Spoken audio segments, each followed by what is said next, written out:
Amigos do Imagens, bem-vindos ao InfoImagens em Pauta Informativo 585. Nós estamos aqui na segunda rodada de 6. Nessa rodada temos um repetitivo, que o professor Flávio vai comentar. Temos um julgado de processo penal que o professor Paulo vai comentar a respeito de prisão cautelar. E eu vou comentar um de processo civil, questão de embargo de declaração. Já iniciei aqui com o professor Flávio. Professor Flávio, na verdade, isso que foi decidido já não é uma novidade, né? Já dava para a gente extrair de vários outros precedentes, tipo uns de tributário, de matéria tributária, que já se encaminhava nesse sentido, né?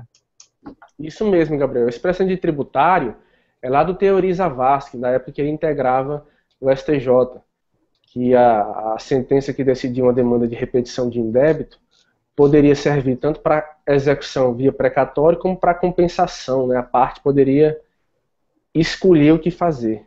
E aí o STJ fixou a tese da eficácia executiva da sentença declaratória, que termina por ser aplicada nesse precedente, pessoal, muito legal, é da Corte Especial e é um recurso repetitivo. Então, vai cair nos próximos concursos, não tenho a menor dúvida. Na origem havia uma demanda de revisão de contrato de leasing de automóvel e foi proferida uma sentença, mas o juiz impediu que a execução prosseguisse para que se cobrasse o valor fixado na sentença, com o argumento de que a sentença teria natureza declaratória e, portanto, não se submeteria a um processo de execução. Essa sentença foi confirmada no segundo grau e o STJ a reputou equivocada, dizendo que, embora ela seja declaratória, o juiz e o tribunal promoveram um acerto completo da relação jurídica, não havia nada mais a ser feito. Eles disseram como aquele contrato deveria ser reajustado, eles trocaram um dado índice, era uma questão cambial, em razão da desvalorização do dólar em relação ao real, e eles mudaram, então, o critério de correção e não sobrou nada para ser discutido em outra demanda. Então o STJ diz, nesses casos, que a própria sentença declaratória já resolve a lide por completo, certificando a relação jurídica, já se pode partir para a fase executiva. E o detalhe interessante, surgiu uma controvérsia sobre o tamanho do saldo devedor. O autor da demanda, o devedor do contrato, dizia dever R$6.000. A instituição financeira, credora e ré, dizia dever ser credora de 46 mil reais, algo assim. O STJ disse, faz-se um cálculo, liquida-se e quem tiver valor para cobrar, pode cobrar na fase executiva, ainda que seja a instituição financeira. Ou seja, o réu vai poder executar uma sentença declaratória que foi proferida na fase de conhecimento. Muito interessante. E aí cabe lembrar a súmula 461 do STJ, que também trata desse tema. Lá no direito tributário, o contribuinte pode optar por receber, por meio de precatório ou por compensação, o indébito certificado por sentença transitada em julgado. Na essência, é a mesma coisa. Quando a sentença de conhecimento já resolve a relação jurídica por completo, e ainda que essa sentença tenha natureza declaratória, ela pode se submeter a uma execução. Porque a execução vai depender do conteúdo da sentença e não simplesmente da sua natureza. Professor Gabriel. Perfeito, ótimo. O STJ, a meu ver, nos últimos tempos, tem procurado diminuir formalismo e aumentar a efetividade, né? Na teoria, esse negócio de dizer que sentença declaratória não era executada, gerar um novo processo para discutir a mesma coisa, já tinha coisa julgada em parte, eu sou entusiasta de uma decisão como essa. Professor Paulo, essa questão aí de ato infracional servir como elemento para um juiz decidir uma prisão cautelar, qual é a sua opinião aí? É mais um julgado, né? Interessante que quase todas as semanas que eu comento alguma coisa, e geralmente quando eu elogio alguma decisão do STJ em matéria criminal, é do mesmo relator, que eu nem conheço pessoalmente, mas realmente ele vem revolucionando a jurisprudência criminal no STJ, que é o ministro Rogério Schietti. Bom, o que ele acabou fazendo aqui, gente? Ele fez um paralelo entre a reiteração criminosa e os antecedentes de atos infracionais. O que ele decidiu aqui, basicamente?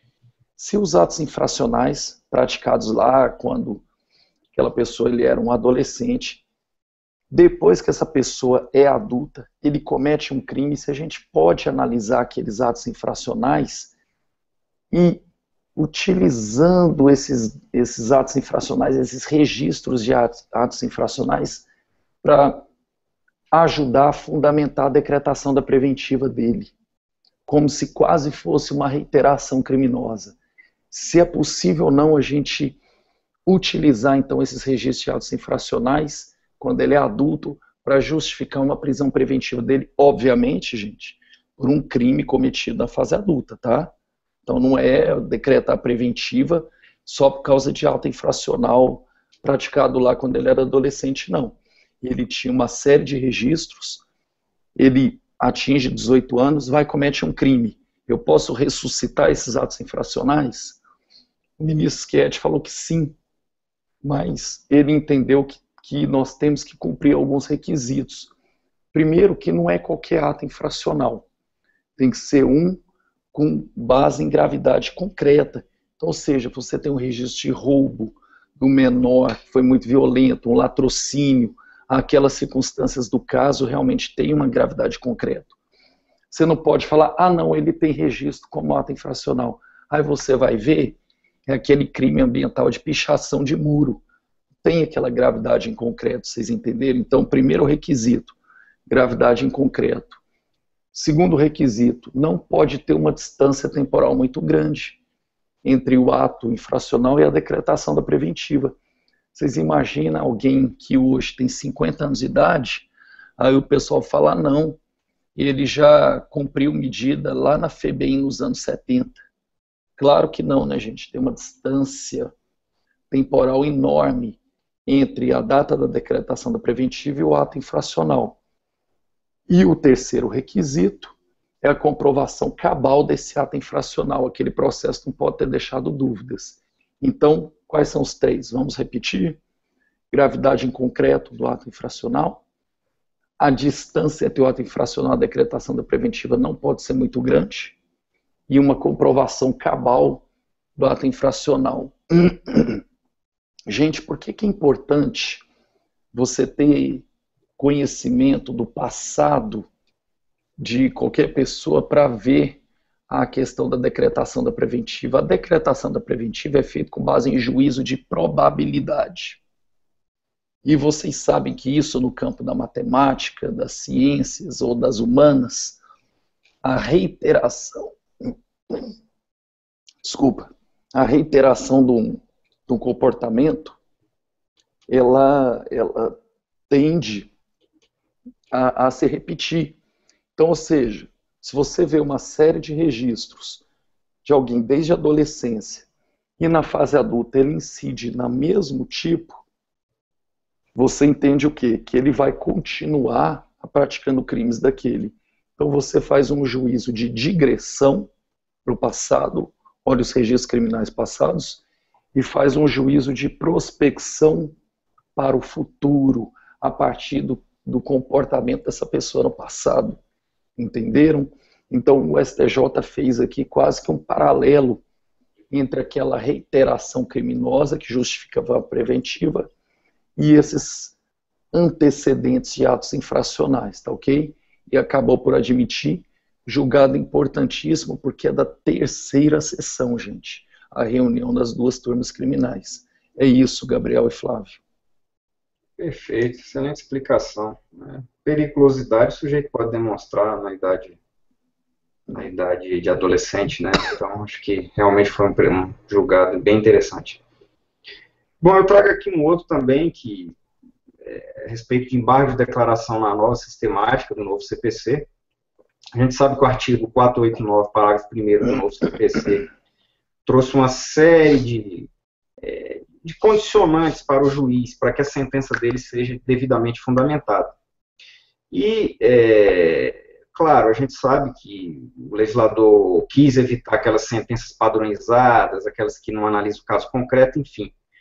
e existe uma controvérsia doutrinária a respeito dos limites ou não. O professor Flávio mesmo já disse aqui que o STJ vai acabar dando uma interpretação restritiva, e, na verdade, esse precedente já indica essa linha.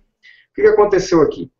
Uma parte ajuizou o mandado de segurança e ação ordinária para tratar do mesmo tema. Ele alegava que integrantes de uma comissão administrativa de processo disciplinar não tinha imparcialidade, o que é necessário. E o STJ estava em sede de mandado de segurança, decidiu o seguinte, que é possível reconhecer litispendência entre ação ordinária e mandado de segurança, mesmo que formalmente possa se vislumbrar a ausência de partes idênticas.